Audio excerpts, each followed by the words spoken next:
Cette semaine, Parashat Bo, ce sont tout d'abord les trois dernières plaies de l'Égypte, que l'on retrouve en additionnant les deux lettres qui forment le mot Bo, Bet et Aleph, donnent le chiffre 3. Dans cette paracha, il sera aussi question de Téphilin, et à ce propos justement, il faut savoir qu'il existe trois mitzvot, qui sont appelés Hot dans la Torah. Hot, cela veut dire un signe, et on les retrouve dans les lettres qui composent le mot Shabbat. En effet, Shabbat, c'est l'acrostiche Shin du Shabbat, Bet de la Brit Mila, et enfin le Tav, Téphilin. Ces trois mitzvot sont appelés Hot. Le Shabbat, dans le Kiddush on le dit Hot hi le'olam, c'est un signe pour l'éternité entre nous et Dieu. La Brit Mila est aussi un Hot, un signe partout où on se trouve, on se déplace, même lorsqu'on n'a aucun de nos vêtements, on est encore rattaché par l'alliance avec Dieu. Enfin, Tav, les Téphilin, représente un signe entre tes yeux et sur ton bras. Ces trois signes, que représentent-ils? Eh bien, il faut savoir que depuis la nuit des temps, les nations du monde nous accusent d'avoir été abandonnés par Akadosh Baruch Hu. Leur argument, c'est qu'on n'a pas été à la hauteur. Nous avons reçu la Torah et nous ne nous sommes pas comportés à la hauteur des exigences divines. D'ailleurs, c'est ce qui a donné lieu à la création, à l'initiation d'autres religions qui ont prétendu que c'est maintenant elles qui sont le peuple élu à la place du peuple d'Israël. Il est vrai que dans l'histoire du peuple juif, il y a eu des périodes plus ou moins brillantes. Des périodes où le peuple juif a pu s'adonner à l'idolâtrie, s'adonner aux fautes. Mais il n'en reste pas moins que chacun de ces épisodes est immédiatement succédé par d'autres épisodes de teshuva, de rapprochement, d'amour avec Akadosh Baruch Hu. Si bien que nous devons mettre en avant, témoigner notre lien avec Akadosh Baruch Hu. Comment est-ce qu'on fait un témoignage dans la Torah? Eh bien, on amène deux témoins. Ici, vous aurez bien compris que le débat étant spirituel, on va parler de témoins qui sont aussi du domaine de la Rouhaniout, de la spiritualité.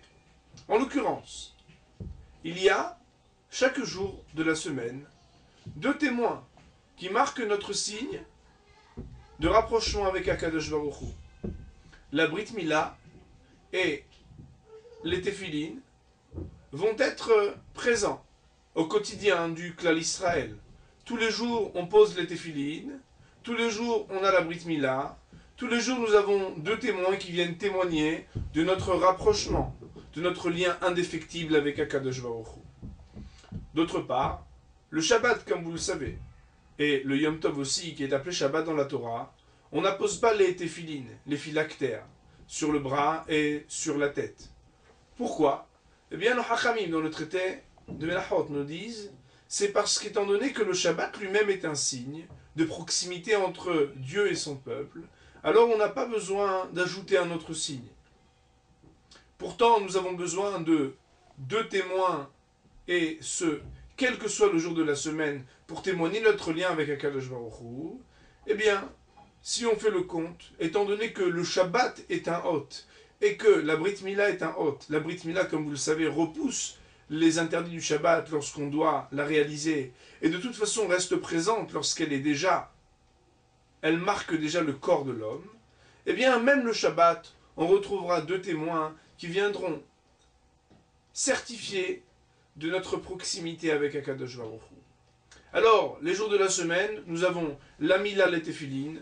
Le jour du Shabbat et de Yom Tov, nous avons la Mila et le Shabbat ou Yom Tov qui aussi est un signe. Nous sommes toujours là pour témoigner de notre rapprochement avec Akadosh Baruch Hu. Puisque déjà, eh bien, il faut souligner que les phylactères, eh bien, les téphilin de la tête, aussi bien que ceux du bras, sont constitués de 4 parachiotes. 4 portions de Torah qui sont écrites tout petit et que l'on va mettre dans ces boîtiers. Une différence pourtant. Dans le boîtier qui est sur la tête, les parachiotes, les petites portions de Torah, sont au nombre de 4 et sont écrits sur 4 parchemins différents que l'on va mettre ensemble dans un boîtier. Alors qu'à propos du phylactère du bras, eh bien, ces 4 parachiotes vont être écrites sur le même parchemin. On va les mettre ainsi, réunis sur le même parchemin. Pourquoi cette différence? Eh bien, ici peut-être le secret de l'unité du peuple juif, qui permet soit la polémique, la discussion sur le plan des idéologies, sur le plan de la pensée, sur le plan des opinions, comme on en voit d'ailleurs plein le Talmud de ces discussions talmudiques, de ces disputes à savoir qui a raison et qui a les preuves de ses opinions. Et pourtant, il ne reste pas moins que lorsqu'on n'est plus sur le plan de la pensée, mais sur le plan du bras, c'est-à-dire de l'acte, de la réalisation pratique de la halacha, eh bien, on a l'obligation d'arriver à s'accorder pour faire une seule et même loi, globale et générale, pour tout le peuple juif. Alors on arrive à discuter, à penser des choses de manière très différente, et pourtant sur le plan de notre action, on est capable de se soumettre et de s'assigner à appliquer une seule et même loi pour tout le peuple juif. Alors, Bezrat Hashem, que de ces paroles, nous puissions s'encourager à l'application de ces 3 mitzvot, qu'on le retrouve dans le mot Shabbat, Shin, le Shabbat lui-même, Bet, la Brit Mila, c'est-à-dire garder aussi ce qu'est ce Brit, pour ne pas, Khalila, avoir un comportement qui n'est pas à la mesure des attentes de Dieu lorsqu'on a eu la Brit Mila, Tav les Téphilines, et que très bientôt, Bezrat Hashem, par le fait qu'on est capable de faire concorder nos opinions différentes pour appliquer une seule et même loi, et bien qu'on puisse trouver aussi au sein du peuple juif l'unité qui nous mènera très bientôt à la venue du Mashiach Tzidkenu, Limeher Avi Amen ou Amen. Shabbat Shalom.